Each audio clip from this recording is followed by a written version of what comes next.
The purpose of this resource is to provide guidance for utilizing scaffolds that are embedded in your EL Education District curriculum. Scaffolding is an instructional method that progressively moves students towards greater independence and understanding during the learning process. It is a temporary support that acknowledges what students already know, the barriers that they will face in achieving new learning goals, and instructional support that will benefit them in negotiating these barriers. Throughout this learning opportunity, we'll focus on examples of scaffolds that already exist within EL education lessons using Lesson 2 from Grade 4, Module 1, Unit 1.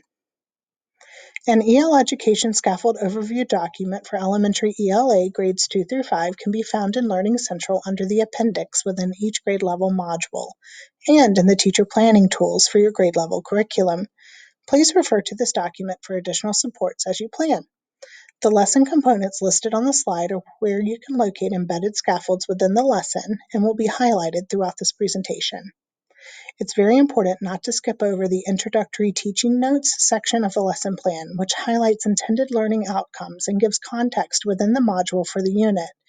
For example, in this lesson, students will be reading Love That Dog, a novel written in verse. They will follow the main character, Jack, as he learns to make sense of poetry and ultimately becomes inspired to write poetry of his own.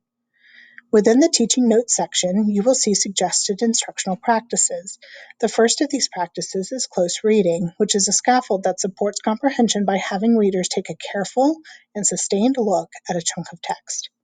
This allows students to fully digest the words on the page to make meaning.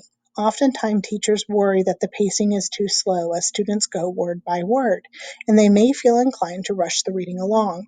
Try and refrain from this practice to allow all students time to develop their ability to make meaning from verse, especially during Unit 1.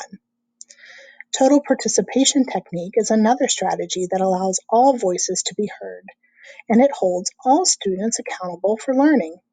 Consider providing sentence stem prompts to support students who may be reluctant to speak out. In my classroom, I like to write these sentence stem prompts on an index card so that the students can keep them right at their desk. Each lesson provides a selection of supports for English language learners, but teachers should read these notes as these strategies may be helpful to all students regardless of their language proficiency. For example, challenge students to create their own questions as they read. This helps learners take ownership of their comprehension by checking their own understanding. By developing a rich classroom community, leadership opportunities can be offered to more proficient students who can help classmates dictate, paraphrase, and recite lines as they read together.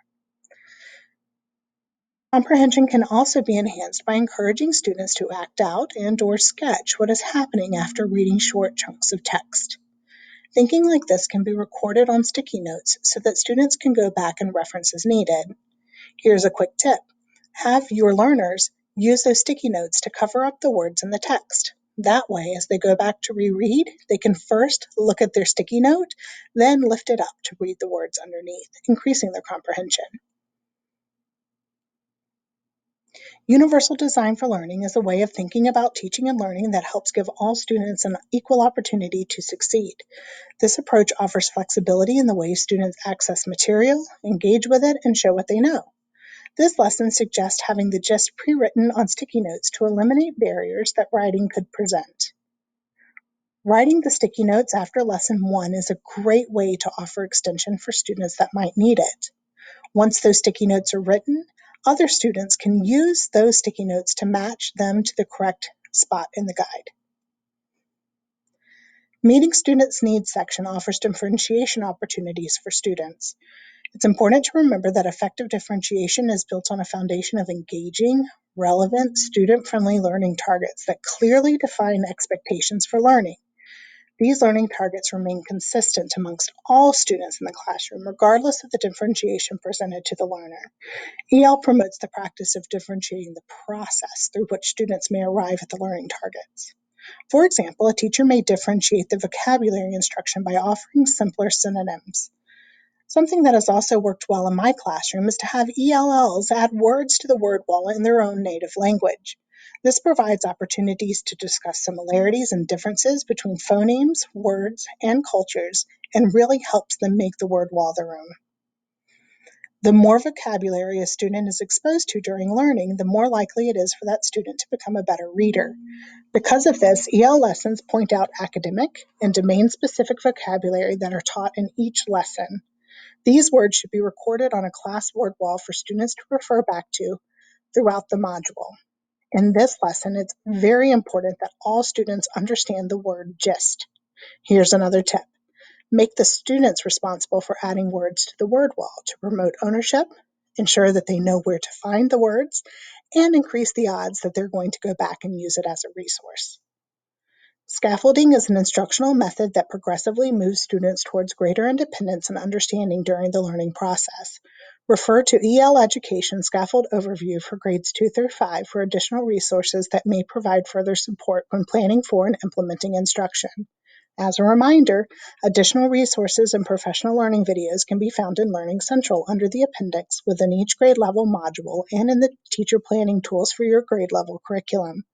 If you need more assistance with differentiating scaffolding lessons, you may wish to reach out to the experts in your building, the ESL teachers, special education specialists, intervention team facilitators, or contact the central office coordinating teachers assigned to your school for support.